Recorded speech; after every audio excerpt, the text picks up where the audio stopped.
Do you honestly believe the U.S. government, this current U.S. government, hates black people? Well, the current U.S. government system is of the same system and same structure that it's always been.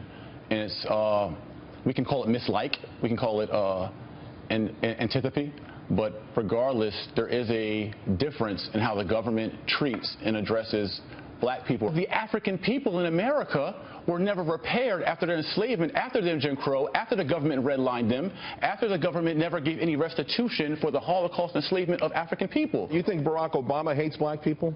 I don't think that all cops hate black people. I don't think that all government officials hate black people. What I'm saying is that you could put good people in a bad, you're a businessman, you know. You could put good people in a bad system. If the company culture is screwed up, then it's going to play out in the market. Well, the market for us is a treatment of African people in America.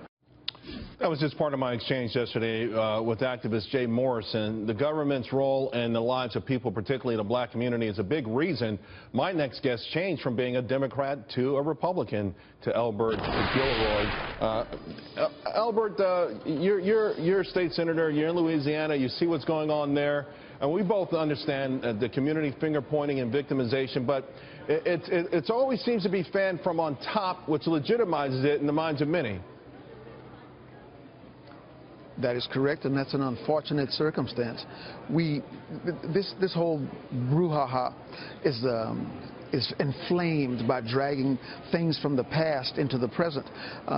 Things that happened 400 years ago or 150 years ago are really part of yesterday. We must address today's problems today.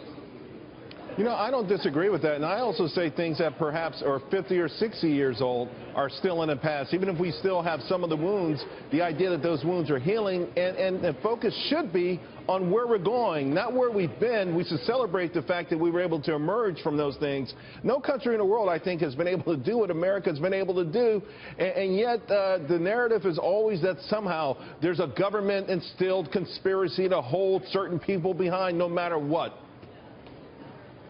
Well, you know, I'm part Cherokee, and the Cherokee were not treated very well. We didn't fare well as America came into existence.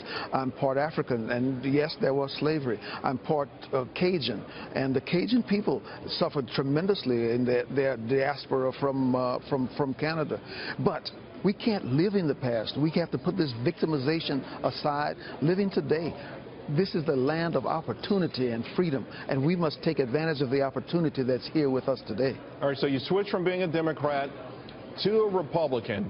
Are Republicans doing enough to articulate what you're telling me right now in a way that doesn't seem condescending, or do you think they should do more? Because many Republicans think any kind of outreach, they equate it to pandering, which I think is a mistake.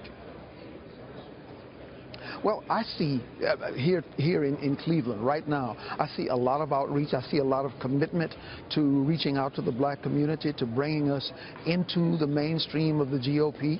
And this is not something that's new. This is something that's been going on. But we have turned our backs to the GOP. We've put all of our eggs in one basket. It's the Democrat Party's basket, and that has not fared well for us. We're still at the bottom rung of the ladder in employment, in safety, in education. We have to do something different, and the Republican Party presents us a great opportunity for something that's different and that will work for us. You know, to your point, not only are we on the bottom rung, but the distance between the bottom rung and the next one keeps growing and growing. And I think the next 20 years, black people in America are going to find themselves either extraordinarily further behind without doing something different, without embracing some differences. And a lot of that, I think, are part of the conservative platform. To be ironic, that's ironic. I don't know about you, but things that I kind of grew up on, you know, self-reliance, you know, belief in God, belief in family. These are things my grandmothers and my grandparents, you know, sort of preached to me, and they lived, and somehow it all got messed up. I don't know where it got wrong, but I don't know how it's going to be fixed, because I'm not sure that I think the Democrats have this message that seems to resonate. The Democrat President Lyndon Johnson said when he signed some of the Great Society legislation in the mid-'60s, he said, I'm going to give them just a little, not enough to make a difference, just enough to keep them quiet. And he did that. He said he'd have us voting for the next 200 years, voting Democrat for the next 200 years.